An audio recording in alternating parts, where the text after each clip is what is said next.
সাহাবীদের সামনে সাহাবীদেরকে বলেন, ও আমার সাহাবায়ে কেরাম, তোমরা সকলে কুরবানি করো।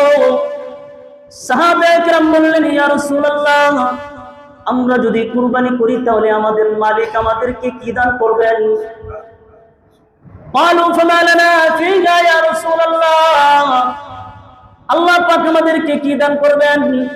রাসূলুল্লাহ সাল্লাল্লাহু আলাইহি ওয়াসাল্লাম বলেন, ক্বালা বিকুল্লি শাআরাতিন হাসানা, যদি তোমরা আল্লাহ তাআলার জন্য কুরবানি করো, কুরবানির গায়ে যত পশম আছে প্রত্যেকটা পশমের বিনিময়ে আল্লাহ পাক তোমাদের আমলনামায় সওয়াব লিখবেন।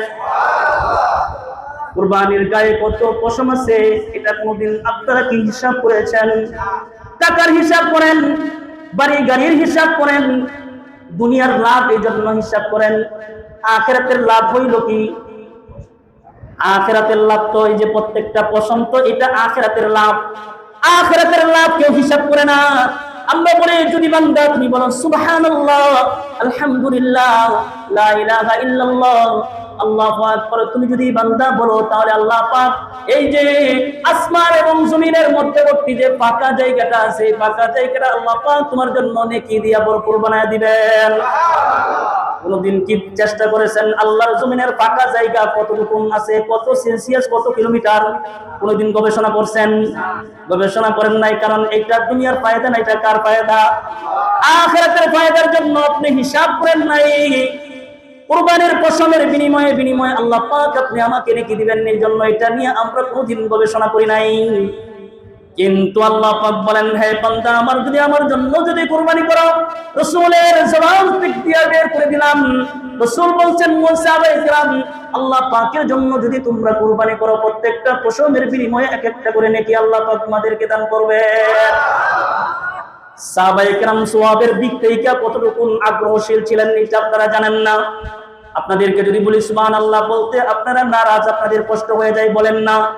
কারণ যখন সাহাবায়ে কেরামের সামনে আল্লাহর নবী নেকির কথা উপস্থাপন করতেন, সওয়াবের কথা যখন উপস্থাপন করতেন, সাহাবায়ে কেরাম দিল কইলা ভিতরে কিছু রাখতেন না, নবীজিকে বলতেন, নবীজি গো, এই যে নেকির কাজ করলাম, নেকির কাজ যদি এত বেশি হয়, এর চাইতেও তো আরো বড় বড় নেকির কাজ আছে, এগুলো করলে আল্লাহ পাক আমাদেরকে কি দান করবেন? আল্লাহ রাসূলকে যখন বললেন, ইয়া রাসূলুল্লাহ, কুরবানি করলে কি পাবো?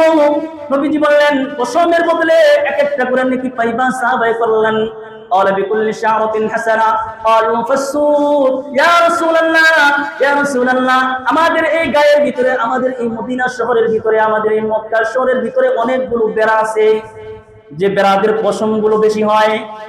বেড়া দেখছেননি? বেড়া দুম্বা দেখেন নাই? এগুলোর পশম তো অনেক বেশি হয়। ইয়া রাসূলুল্লাহ, আমরা যদি এই বেড়া কিংবা দুম্বা যদি আমরা জবাই করি, এটা তো বেশি, এটার মধ্যে পশম আছে, তাহলে কি আল্লাহ পাক এর তুলনায় আপনি আমাকে সওয়াব দান করবে কিনা?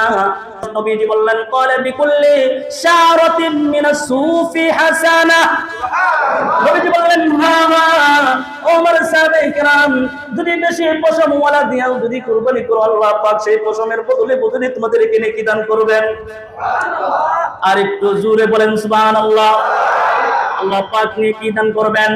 বাবারে, আমি আজকে একটা কথা বলিয়া যাই, আপনারা যখন কুরবানি কেনার জন্য যখন আপনি বাজারে যাবেন, কোনো হাটে যাবেন কিংবা কোনো মাঠের মাধ্যমে কুরবানির বাজার হয়, আপনি কোনো হাটে কিংবা মাঠে কোনো বাজারে কুরবানির গরুর জন্য গেলেন, হাদিসের কিতাবের মধ্যে আসছে বাজান, আপনি ওই মাঠের মধ্যে যাওয়ার পরে আপনি গরুটাকে খুব সুন্দর করে দেখবেন, গরুটার কোনো খুঁত আছে কিনা, দেখবেন এই গরুটার মধ্যে কোনো সমস্যা আছে কিনা, গরুটা কি কোনো তরতাজা কিনা, গরুটা কুরবানির উপযুক্ত কিনা। এই কুরবানি যদি এই পশুটাকে দিয়ে দেয়, আমার মনের মধ্যে তৃপ্তি আসবে কিনা? যদি আপনি এমন একটা পশু কিনা যদি কুরবানি করতে পারেন, বাবা, এমন কুরবানির সওয়াব কি পাবেন জানেন? এই কুরবানির পশুর রক্ত মাটিতে পড়ার আগে আল্লাহ তাআলার কাছে আপনার কুরবানি কবুল হয়ে যায়। আল্লাহ তাআলা নিখুঁত জিনিস চাই না, আল্লাহ চাই নিখুঁত জিনিস। নিখুঁত যেটার কোনো দাগ নাই, কাটা ছাড়া নাই, এমন জিনিস চান। এজন্য আল্লাহ পাক বলছেন, ইব্রাহিম, খুদ জিনিস আমি পছন্দ করি না, আমি তোমার কলিজা পছন্দ করি, এজন্য তোমার কলিজার ভিতরে আঘাত দিলাম, বললাম ইব্রাহিম, তোমার কলিজার যেটা একবারে স্পেশালাইজড, ওইটা তুমি আমাকে দান করো। তুমি আমাকে ওইটাই দিছো। কিয়ামত পর্যন্ত যারা কলিজার জিনিস দিয়ে কুরবানি দিবে, ও ইব্রাহিম তুমি যেমন তোমার কলিজার জিনিস দিয়া তুমি কুরবানি দিয়া আমার খলিল হয়ে গেছো, ও আমার প্রিয় বান্দারা তোমরাও যদি তোমার প্রিয় জিনিস দিয়া যদি কুরবানি দিতে পারো, ইব্রাহিম যেমন খলিলের স্থান পেয়ে গেছে, বন্ধুর স্থান পেয়ে গেছে, বান্দারা তোমরাও যদি দিতে পারো তোমরাও আমার মাহবুব বান্দা হয়ে যাবে।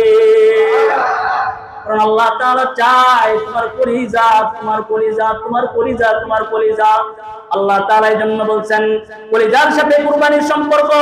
কলিজা যার সুন্দর তার কুরবানি সুন্দর হয়, যার কলিজা সুন্দর হয় না তার কুরবানি সুন্দর হয় না। ঠিক না বেটি? জন্য আপনি কুরবানি যখন আপনি মাঠে যাইবেন, মাঠে ময়দানে যাইয়া অন্য কোনো কথাবার্তা যদি না বলেন, অন্য কোনো ভাবে যদি মস্করা কসকরা যদি না করেন, কুরবানির মাঠে গেলেন, বাজারে কুরবানি কেনার জন্য গেলেন, ওই জায়গার ভিতরে ক্রেতা বিক্রেতা উভয়ে যখন মিলে মহব্বতে কুরবানির আশায় সওয়াবের আশায় বড় একটা কুরবানি কেনার জন্য যখন তোমরা কথাবার্তা বলবে, প্রত্যেকটা কথাবার্তা সদকা হিসাবে আল্লাহ কবুল করে নেয়। এটা সদকা হিসাবে কবুল হয়ে যায়। এক একটা কথা বলবেন, এক একটা কথা আল্লাহ তাআলা সদকার নেকি আপনি আমাকে দান করবেন। এজন্য আল্লাহ রাসূল সাল্লাল্লাহু আলাইহি ওয়াসাল্লাম বলেছেন, ও আমার প্রিয় উম্মতেরা, তোমরা তোমাদের প্রত্যেকটা কদম কদম যখন তোমরা বাড়াবে তখন প্রত্যেকটা কদম হিসাব কইরা বাড়াইবা। যদি হিসাব কইরা বাড়াইতে পারো কদমে কদমে নেকি দান করবেন কে?